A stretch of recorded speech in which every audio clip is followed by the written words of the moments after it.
आज हम बात करेंगे नई वाली हिंदी के 5 शानदार लेखकों और उनकी किताबों के बारे में। अगर आपने किताबें पढ़नी शुरू की हैं, तो इन किताबों के साथ आप अपने पाठकीय सफर की शुरुआत कर सकते हैं। मेरा यकीन मानिए, इन किताबों से गुजरते हुए आप अलग ही अनुभव करेंगे और इसके साथ ही आप किताबें पढ़ना अपनी आदत में शुमार कर लेंगे। पहली किताब आको बाको, जिसके लेखक दिव्य प्रकाश दुबे हैं। दरअसल नई वाली हिंदी के लेखक दिव्य प्रकाश दुबे की लेखनी का एक अलग अंदाज है। वह छोटी छोटी पंक्तियों में बड़ी बड़ी बातें आसानी से कह जाते हैं। उनकी किताब आको बाको छोटी छोटी कहानियों का एक ऐसा संग्रह है जो आपको एक अद्भुत अनुभव देता है। हर कहानी इतनी खूबसूरती से बुनी गई है कि आप उन्हें अगर पढ़ते हैं तो एक ऐसे जोन में चले जाते हैं जहां समय जैसे ठहर सा जाता है और कहानियां आपसे खुद संवाद करने लगती हैं। हालांकि उनकी लिखी हुई सभी किताबें बेहतरीन हैं, लेकिन आप इससे शुरुआत कर सकते हैं। दूसरी किताब जो मेरी पर्सनल फेवरेट है वह है सत्यव्यास जी द्वारा लिखी बागी बलिया।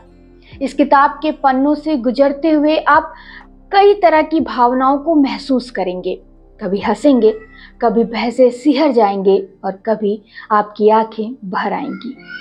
दरअसल बागी बलिया कॉलेज इलेक्शन पर आधारित दो दोस्तों संजय और रफीक के केंद्र में घूमती रहने वाली कहानी है। पढ़िए, निराशा नहीं होगी, बल्कि आपकी रुचि किताबों में और ज्यादा हो जाएगी। तीसरी किताब डॉर्कास, जो नीलोत्पल जी ने लिखी है। डॉर्कास महज एक उपन्यास भर नहीं, बल्कि छात्र जीवन की अनगिनत अनकही कहानियों का एक दस्तावेज है। यह उपन्यास स्नातक की पढ़ाई पूरी करने के बाद गांव से निकलकर सिविल सर्विसेज की तैयारी करने के लिए सुदूर शहर की ओर जाने वाले युवकों की है। इस उपन्यास को पढ़ते हुए ऐसा लगता है कि हम मुखर्जी नगर में खड़े हैं और हमारे इर्द गिर्द से हर किरदार गुजर रहा है। आपको यह किताब बिल्कुल भी बोर नहीं करेगी, क्योंकि भाषा के स्तर पर लेखक ने किसी तरह का अतिरिक्त एहतियात नहीं बरता है। चौथी किताब अनु सिंह चौधरी की लिखी हुई भली लड़कियां बुरी लड़कियां। जैसा कि उपन्यास का शीर्षक है कि भली लड़कियां बुरी लड़कियां, यानी समाज द्वारा लड़कियों के लिए जो तय मानक बनाए गए हैं उसमें जो फिट हो जाएं वो भली लड़कियां, वहीं जो नहीं फिट होती वो बुरी लड़कियां। उपन्यास किसी छोटे से शहर से दिल्ली विश्वविद्यालय में आकर पढ़ने वाली लड़कियों के साथ क्या क्या समस्याएं होती हैं, इस विषय पर केंद्रित है। यह उपन्यास प्रमुख किरदार पूजा प्रकाश के प्रेम में पड़ने, धोखा खाने और उन धोखों से सबक लेते हुए अपने तथाकथित प्रेमी को सबक सिखाने की सतर्क चालें बुनने की कहानी बयां करती है। यह किताब मस्ट रीड की सीढ़ी की है। यह आपको और आपके दृष्टिकोण को बदल देने वाली किताब है। पांचवी और आखिरी किताब मोनोकॉल की ठीक तुम्हारे पीछे, जो कि एक कहानी संग्रह है, जरूर पढ़िए।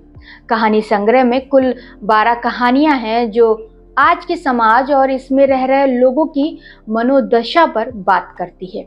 एक नौकरी पेशा युवक, एक शादीशुदा युवक, एक तलाक की तरफ बढ़ रहे दंपत्ति के सामने क्या संघर्ष है, क्या मसले हैं, उनकी बातें या कहानियां करती हैं। हालांकि इस कहानी संग्रह को समझने के लिए आपको 2 या 2 से अधिक बार इसे पढ़ना पड़ सकता है, लेकिन मेरा यकीन मानिए, आपको यह किताब भावनाओं के स्तर पर काफी समृद्ध करेगी। पांचों किताब हिंद युग से प्रकाशित हैं और सभी ई-कॉमर्स साइट और बुक स्टोर्स पर उपलब्ध हैं। धन्यवाद।